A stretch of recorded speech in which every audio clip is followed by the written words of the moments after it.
দ্বিতীয় নম্বর কথা, আমি সালাম দেব আধা আধা আধুরা। আমার সালামের স্টাইল বেলেগ।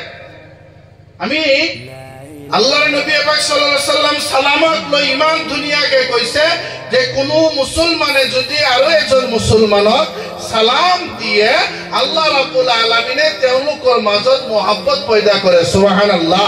আৰু তেওঁলোকৰ কাৰণে আল্লাহ ৰহমত নাজিল কৰে। তো মুমিন মুসলমান আমি সালাম কিয় দিওঁতে আমি মুমিন মুসলমানে গালি পাৰি দিওঁ। আপুনি সচৰাচৰ ভাবে যে মই সালাম দিলো, কিন্তু বহু সংখ্যকে কয় সালাম আলাইকুম। শর্টকে কই দিলে সালাম আলাইকুম, তুমি বরবাদ হয়ে যা। অর্থ হল তুমি বরবাদ হয়ে যা। আপনি বুঝিয়ে পোৱা নাই, আপনি গালি দিলে কাবাক। আৰু বহুতে সালামালাইকুম বুলি কই দিয়ে, সালামটো শুদ্ধ নকৰে, তই মর। যদি আহিছে এটা হলো বস্তু শিক্ষা লৈ যাক।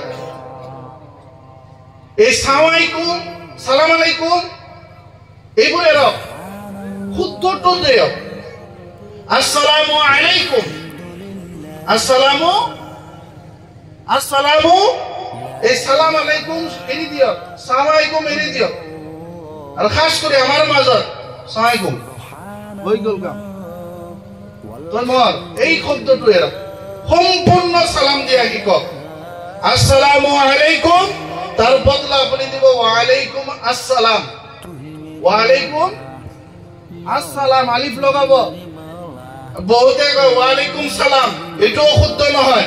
ওয়ালাইকুম আসসালাম এটাও শুদ্ধ। ওয়াইসলাম বহুতে কই দিয়ে ওয়াইসলাম, কি হল কি বুঝিলো, একো বুঝত অহা নাই। তো এইবোৰ নকৰিব, যিটো কৰিব সম্পূৰ্ণ পুৰাপুৰি কৰিব। আপোনাৰ নবী মোৰ নবী আমাক পুৰাপুৰি ইসলাম দিছে, পুৰাপুৰি দিন দিছে, পুৰাপুৰি ধৰ্ম দিছে। ইয়াত কোনো বস্তু বাকি ৰাখা নাই। এই ধৰ্মত কোনো বস্তু বাকি নাই, ইসলামত কোনো বস্তুৰ কমি নাই। যদি ইসলামত কমি নাই, বাকি নাই, আপুনি কিয় বাকি কৰি আছে? পৰিপূৰ্ণ হিসাবে ইসলাম আমাৰ মাজত কোনো বস্তু বাকি নাই। তো এইবোৰ বস্তু আমাৰ লক্ষণীয়, আপোনালোকে আমাৰ আমল কৰিব লাগিব। তো নবীৰ প্ৰতি দয়া, নবীৰ প্ৰতি মায়া, নবীৰ প্ৰতি মহব্বত আপুনি সবতকে বেছি কৰিব লাগিব মুমিন মুসলমান। যেতিয়ালৈ আপোনাৰ দিলত নবীৰ মহব্বত, বিবি বাচ্চা সন্তান মা বাবাকে দুনিয়াদাৰীকে প্ৰেম নাজাগিব, আপুনি মই কেতিয়াও জান্নাত নাপাওঁ, এইটো 100%।